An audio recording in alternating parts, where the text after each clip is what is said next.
Hello everybody and welcome back to Guided Hacking. Today we're going to be discussing OpenAI's new ChatGPT tool and how it can be used to aid us in our malware reversing. We're going to look at if it can comprehend IDA output and if it can actually make useful sense of disassembly. Let's get into it. So to start testing this tool, I'm going to throw some code snippets that I got from IDA's disassembly, which I've already annotated for some of my old blog posts. I think these are a good start because they're small snippets of code which do very specific things. In my testing of ChatGPT, I have noticed that when you give it longer pieces of code, it doesn't really comprehend it too much and always asks for more context. I'm going to first take some of the code from this file. These are all just from my blog posts, and I'm going to start with this paragraph here.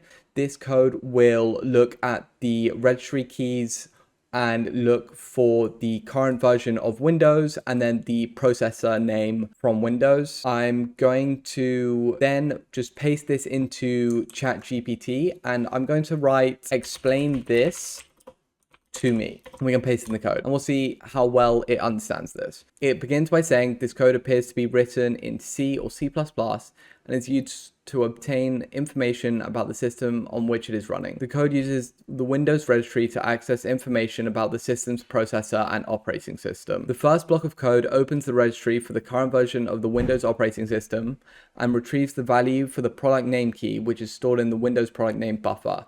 The second block of code does the same thing, but for the system's processor, storing the value in the processor name string buffer. Finally, the code uses the getUsernameW function to obtain the current user's username and store it in the system username buffer. That all seems pretty correct on that last sentence, but I think it's being helped a little bit too much by the annotation that I've already done for this code snippet. We can always try again and get a different output for our question.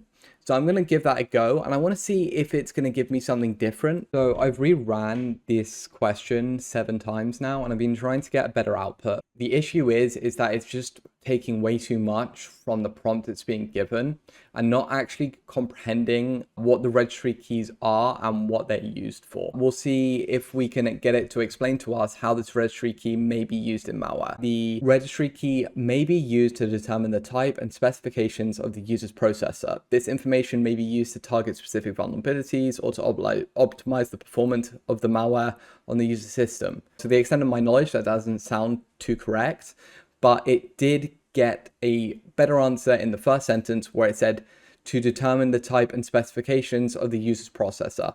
So I think that it did give the correct answer at the start there. I'm going to select one that doesn't contain anything to do with the registry. So quick overview again of what this code is doing.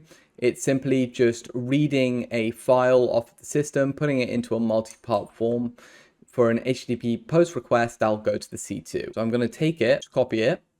And for this question, I'm going to write in the case of malware, what is this code trying to do? And then paste it in, and we'll see. So this code appears to be part of a function that is used to exfiltrate data to command and control C2 server. The code begins by using the WSPrintf wrapper function to format the headers for an HTTP post request. It then uses the internet open W function to open a handle to the internet and the internet connect W function to establish a connection to the C2 server. I mean, yeah, absolutely on point. The code then uses the HTTP open request W function to open a request handle for an HTTP post request to the index.php page on the C2 server. It then uses the HTTP add request headers and so on. And then it actually just goes on to properly explain all of the parts of this function very, very accurately. Yep, and it just surmises it at the end. It's completely correct. I'm very impressed by this. I think that's super useful. So let's try and get some fresh malware and throw it at this and see how it handles that without any of my annotation being done. So I've seen some people just take output from IDA's decompiler and chuck it straight into ChatGPT and see how it handles it. So I've got this binary of Amadei open, and within Amadei, it has this very weird encryption decryption routine for the strings. And if we jump to where these are used, I'm going to take the hex-raised decompiler output and then just copy and paste that straight into ChatGPT, and I'm going to get it to explain it to me. So I've pasted it and it's starting to give me a bit of an output here. And it says this function appears to be a method of a class that is used to create or resize a buffer to hold a string. So that's completely wrong already because it's doing a shift operation. So it hasn't properly understood what this code is doing, because in fact it's just doing some shifting operations and then it'll do a base 64 decoding of the string. So it's failed here, but I'm going to give it another chance with something a little less complicated for it to see if it can understand it. So the next thing that I'm going to test here is from Nexus Stealer. This is the download and execute function after the malware is done running. Just think that it would be a good test because this is a very basic example of downloading a file and then just executing that file. So let's see if I copy this full function. So this code appears to be a malicious function that downloads and executes files from URLs. Specified in the PSC first parameter, the URLs are separated by this delimiter here in the first PSC first parameter, and then downloaded files are named file0.exe, file1.exe, etc. The code uses the URL download file A and shell execute A functions to download and execute the files. This function is likely part of a large piece of malware. That is completely correct. That was a much more simple function. So going from this output and then comparing it to the previous Amadei output, I think that the AI can properly understand simple functions and simple pieces of code, but I don't believe that the AI can fully comprehend either output that is straight from the decompiler and that hasn't been annotated at all when it comes to much more difficult to understand routines and functions. So let's try a couple of other quick tests. The first thing that I want to test is if we can take the assembly code of this and if it'll understand the assembly. It says that the assembly code appears to be part of a larger function written in C. The code performs the following operations: calculates the size of a string, pushes the size, the address, the beginning of the string, and so on onto the stack, pushes the address of a format string and the address of another buffer onto the stack, and calls the WSPrintFA function to format a string using the format string and the contents of the first buffer. Then it calls the URL download file to A to download the contents of URL stored in the first buffer to a file named using the formatted string stored in the second buffer. Overall, this code appears to be part of a malicious function that downloads and executes files from URLs specified in the string. Completely correct.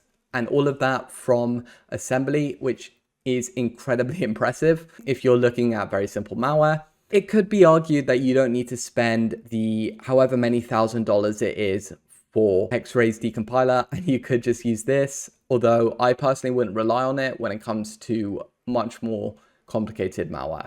So after that, I want to do one final test. We've looked at a lot of C++ disassembly and now the assembly itself, but I want to give it a chance to test something a little bit different, and that's macro code from a malicious document. This malicious code is from Colibri Loader, which is a small dropper style malware that comes from a document, which is the initial vector of infection. Before we read that answer, I just want to point out what this is doing. It's just creating the directory within this path here using the URL download file A, and then executing it with run DLL32. So it says that this macro code appears to be a malicious macro that is embedded in a Microsoft Office document. When the macro is executed, it performs the following operations. It calls the create directory A function from the kernel32 library